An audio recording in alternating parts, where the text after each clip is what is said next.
యోహాను రాసిన మొదటి పత్రిక 5వ అధ్యాయము 20వ వచనము. ఆయనే నిజమైన దేవుడును నిత్య జీవమునై ఉన్నాడు అని యోహాన్ అంటున్నాడు ఇక్కడ. అయితే మనిషి అన్న ప్రతి ఒక్కరి హృదయంలో ఏది నిజం, ఏది అబద్ధం అని తెలుసుకోవాలన్న ఆరాటం ప్రతి ఒక్కరి జీవితంలో ఉంటుంది. మనం చనిపోయిన తర్వాత ఏం జరుగుతుంది, ఇంకో లోకం అనేది ఉన్నదా, ఎక్కడికి వెళ్తాం మనము, లేకపోతే ఈ జీవిస్తున్నటువంటి జీవితమే శాశ్వతమా, లేకపోతే ఇంకేమైనా శాశ్వతమైన లైఫ్ ఉన్నదా అని మనుషులు చాలామంది చాలా రకాలుగా ఆలోచిస్తుంటారు, తెలుసుకోవాలని అనుకుంటుంటారు.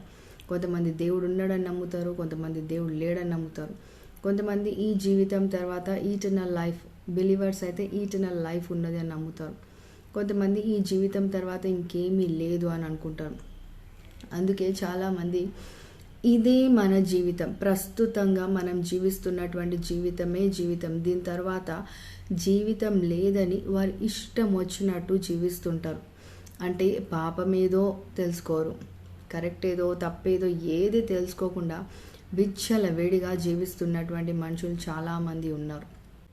అయితే యోహాను మాత్రం ఇక్కడ ఖచ్చితంగా అంటున్నాడు, యేసయ్యనే నిజమైన దేవుడు, నిత్య జీవమునై ఉన్నాడు అని యోహాను ఖచ్చితంగా చెప్తున్నాడు ఇక్కడ మనకి. ఇక్కడ యోహాను మనకు చెప్తున్న దాన్ని బట్టి చూస్తే అతడేదో మనకు ఫిలాసఫీ చెప్తలేడు.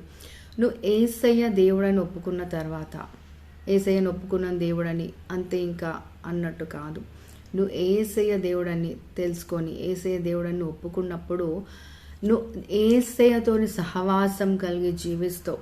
ఏదో నామకార్థంగా నేను ప్రార్థిస్తున్నా అంటే ప్రార్థిస్తున్నా అన్నట్టు వన్ సైడెడ్గా కాదు. నువ్వు ప్రార్థించినప్పుడు నువ్వు ఖచ్చితంగా ఆ యొక్క జవాబు కొరకు నువ్వు ఖచ్చితంగా వేచి ఉంటావు. ఎందుకంటే యేసయ్య నాకు జవాబిస్తాడు, యేసయ్య నాతో మాట్లాడతాడు అని. ఎందుకంటే క్రీస్తులో God is not hidden, he is revealed. తనను తాను బయలుపరుచుకుంటాడు. కళల ద్వారా మాట్లాడతాడు, దర్శనాల ద్వారా మాట్లాడతాడు, సేవకుల ద్వారా మాట్లాడతాడు. ఏ విధంగా అయినా దేవునితో మాట్లాడాలనుకున్నప్పుడు ఖచ్చితంగా దేవుడు మాట్లాడతాడు. ఓకే, క్రీస్తుయే నిత్య జీవమునై ఉన్నాడు అని జాన్ అంటున్నాడు. ఇక్కడ చూసినట్లయితే జాన్ 2 wordsని కనెక్ట్ చేసిండు. ఏంటి? ఆయనే నిజమైన దేవుడును నిత్య జీవమునై ఉన్నాడు అంటే నిజమైన దేవుడు అంటున్నాడు, నిత్య జీవము కూడా యేసయ్యనే అని అంటున్నాడు. మనం చూసినట్లయితే ఈధర్ మనం నిజమైన దేవుడని ఒక్కసారైనా అంటాం ఒక సిచ్యువేషన్లో, లేదా నిత్య జీవము ఈటర్నల్ లైఫ్ అని అయినా అంటాం మనం. కానీ ఇక్కడ జాన్ ఒకటే వర్స్లో 2 అంటున్నాడు. ఈటర్నల్ లైఫ్ అంటే ఏదో కొద్ది సమయం, లేకపోతే ఇంత సమయం వరకు అన్నట్టు కాదు. మనిషి ఈ లోకంలో జీవిస్తే 80 లేదా 90 లేకపోతే 100 ఇంత మట్టుకే జీవిస్తాడు. కానీ నీకు పరలోకంలో ఈ నిత్య జీవం అన్నది కొద్ది సమయమే కాదు.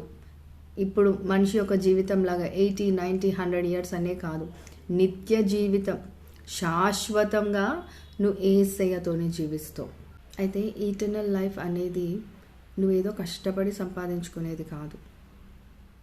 యేసుక్రీస్తు ద్వారా నీకు అది లభిస్తుంది నీ యొక్క విశ్వాసంతో. God bless you.